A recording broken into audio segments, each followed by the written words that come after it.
महबूब वालों से गल कर रहे हैं जी। सर मैं हम तुहाडे को पूछना चाहांगा कि पंजाब की एक रैतल बैतल है, वसेर है, दसों है, तुसीं दसो कि जेडे इस हवाले नाल कोई तुहाडी कोई पड़चोल है। रूप भी एक पुराना इलाका है, इस तो अलावा होर भी हर जिले की अपनी अपनी एक तारीख है। और कहा जाता है सियालकोट बड़ा पुराना एक शहर है, तो तारीख बड़ी पुरानी है। पसरूर की गल की जाती है, मुल्तान की गल होंदी है, इस तो अलावा होर भी पिंडा थावां की हिस्टरी मौजूद है।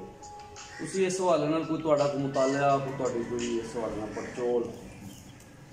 देखो जी, सब तो ज़्यादा तो मुतालिया और सब तो ज़्यादा कदीम तलक जोड़ा ना जी, वो पूरन भगत का किस्सा, बल्कि वह साढ़े इलाके नाल इस वास्ते तलक है कि साढ़े बिल्कुल करीब ही पिंड है पपनाखा, जिथों की राणी लूना सी। अच्छा। ते राजा सलवान उस वक्त बादशाह के सारे अख्तियारात नाल इत्थों की राजधानी का मालक सी।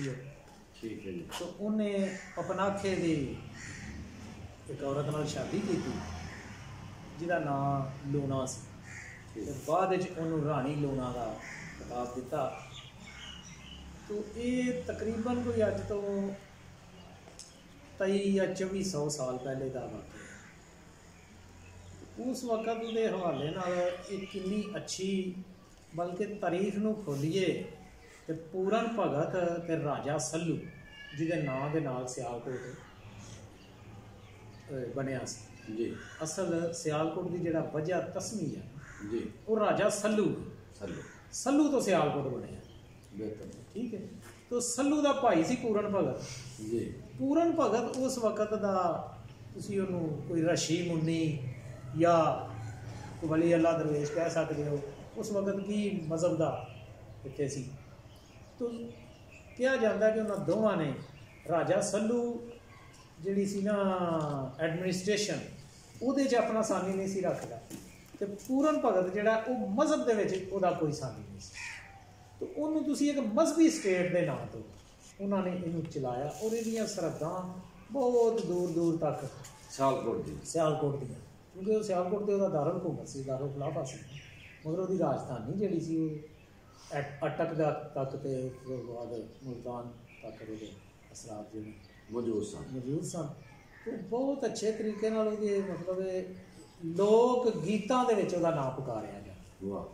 तो जो लोक गीत जिन्हों कहते हैं 1000 साल लगता है उन्होंने डिवेलप होने लगे, कोई भी लोक गीत जोड़ा उसकी एज जी है ना कम अज़ कम 1000 साल होंगी है, तो फिर वो 2000 साल तक चलता है, यानी वो जिंदगी 2000 साल तो उत्ते चली जाए 2000 साल तक वो जिंदगी जी है वो चलती है। जिस तरह के साढ़े वो बचपन तुम सुनिया ही होना, जिमें पंजाबी वो मावां साडियां लड़ बल्लड़ पावेगा, बाबा कणक लियावेगा, ये अज दियां गल्लां नहीं,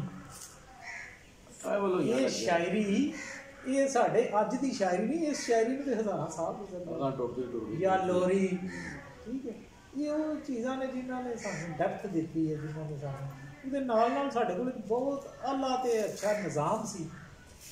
उस निज़ाम दे विच साडी जिहड़ी रहतल सी, साडियां ज़मीनां दी काश्त, साडियां फसलां, साडे जानवर, और बल्कि तुसीं अगर डीपली जाओगे तो जदों उन्हां जानवरां दे गलां दे विच जिहड़ियां घंटियां बन के ते अद्धी रात नूं लोग उन्हां नूं पैली दे विच फिर वाहण वास्ते इस्तेमाल करदे सन, जब सूँ अगे तो उन्हां दे विच एक रिदम पाया जांदा सी जिहदे तो मौसीकी